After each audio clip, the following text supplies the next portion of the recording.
Welcome back to Wristwatch Deep Dive. Today I'll be talking about my Alpina Alpiner Extreme Regulator Automatic. I'm not a dealer or flipper. I'm not selling the watches I cover, just highlighting watches I have in my collection. All right, so this is the Alpina Alpiner Extreme Regulator Automatic. Pretty long name. It's reference AL650NDG 4AE6B. Okay, get the box out of the way. All right, so here's the watch here. It is 41 millimeters, stainless steel case, 49.9 millimeters lug to lug, 12 millimeters thick. This is an integrated stainless steel bracelet with 18 millimeter width between lugs. It's a butterfly clasp, push button clasp.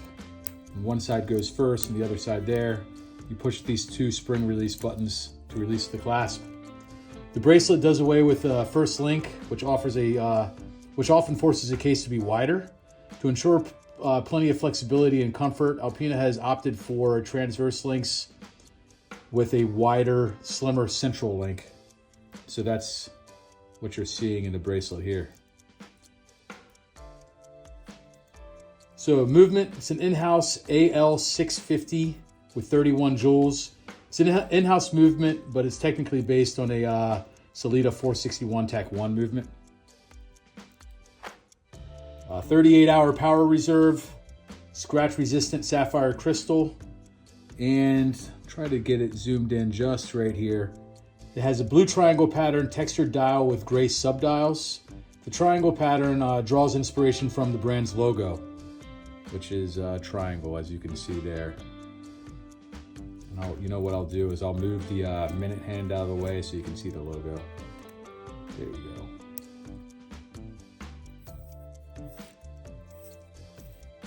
All right, so there's no complications, just a different way of telling time. This is a new version of a rare atypical automatic regulator.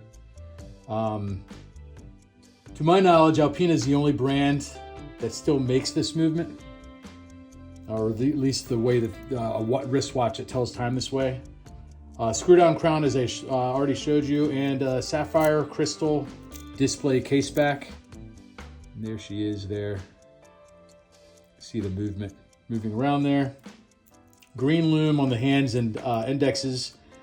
This is a limited edition watch, limited to 888 pieces. And I acquired this from an AD. So there she is. All right, so let's talk about a little brand info. Alpina is a very old brand, and I'm going to talk a little bit about kind of the evolution of this brand and how it came about. So the Swiss Watchmaker Association was founded in 1883 by Gottlieb Hauser in Biel, Switzerland. The aim of the association was to link manufacturers and traders together for cost-effective production and distribution of watches. The name was changed in 1901 to Watch Association. The name Alpina was initially used to designate internally developed calipers. The brand name Alpina was registered in 1901. Members of the union include J. Straub, Certina, Bosch Movements, Gahaus Cinema, Minerva, and J.A. Glaust. North American company Green and Hamilton joined in 1905, and this brought about the formation of the Alpina Grün Guild. During World War II, the Allies prohibited the Union to continue sales in Germany under the name Alpina. Therefore, in 1942, Alpina was renamed Dugina German Watchmaker Cooperative Alpina. The union was renamed again in 1972 as Alpina Watch International. The quartz crisis hit hard, and by the year 2000, the brand disappeared from the market. Interest in the famous brand remained in Switzerland, and in 2002, the Alpina name was acquired by the founders of Frederic Constant. In 2003, Alpina was reintroduced to the Basel Fair with a complete model lineup. The movements were initially purchased from ETA, but in 2008, they started to use their own in-house movements. In 2016, both Federic Constant and Alpina was acquired by Citizen, the Japanese company Citizen. And the Alpina brand is still headquartered in Switzerland, so still owned by Citizen today. Another tidbit of knowledge about Alpina is on their website. Alpina makes a bold claim by taking credit for being the first watchmaking brand with an approach and specifications that ended up defining what would later be known as the sports watch. That is, timepieces that were non-magnetic, waterproof, rust-proof, and impact resistant. I'm showing the wristwatch off camera there. So the regulator movement, so you can see here, this bottom subdial is my seconds hand. The large hand here is my minutes hand. And this top left subdial is the hour hand. So I can see it's right now it's approximately 3:27 is the time. That's how I would read that. So a little bit about the way this complication reads time. So that's called the regulator. The regulator movement has separate dials for hours, minutes, and seconds. A regulator is a watch with non-coaxial hour and minute hands, which means that the hour and minute hands do not share the central pinion position on the dial, but are independently placed. On regulators, the minute hand is traditionally the most important hand and is typically placed on the center or central pinion at the center of the dial. Regulator clocks were not about efficiency of reading, but being able to read the time accurately and precisely. In order to facilitate this, the minutes hand was given the greatest prominence on the dial, given it was the most critical to get right, with the hours and second hands shown on smaller but independent subdials, ensuring that each of the hours, minutes, and seconds can be read independently of one another.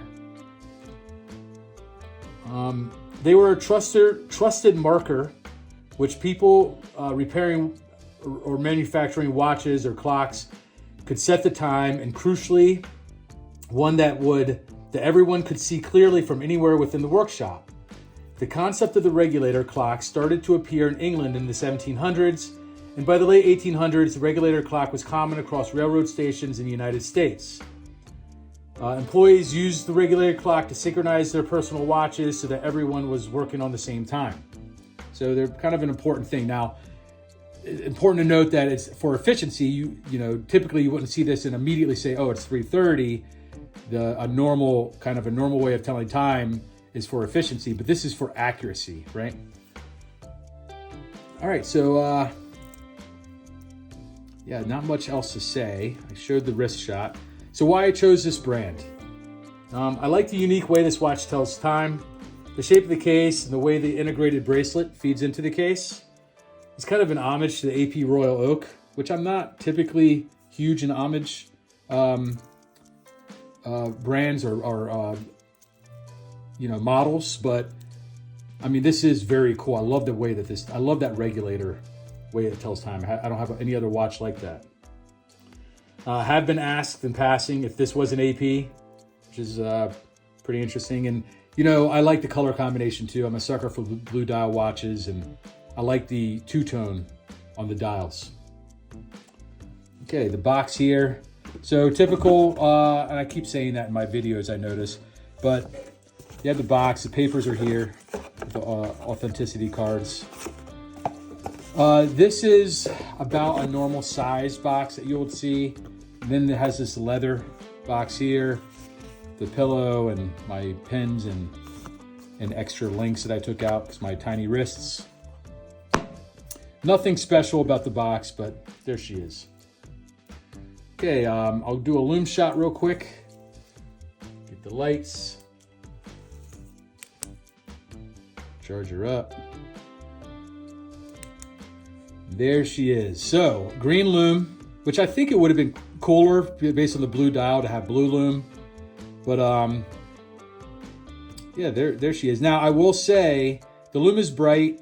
This is a little bit lower than mid-tier, just a little below average, I think, and as far as like what the average good lume is. And because the regulator, it's not easy. I mean, I can tell that that's 3, but it's not super simple to tell the time. But there you go. I'm glad it does have lume. There's quite a few watches that have no lume. All right, so just give a little shout out now at the end of this video to all of my fellow watch enthusiasts and collectors on Watch Crunch. I hope you're watching and keep watching. And a special shout out to Mr. Skylar Santana. Please check out his YouTube channel at skylar.santana on YouTube.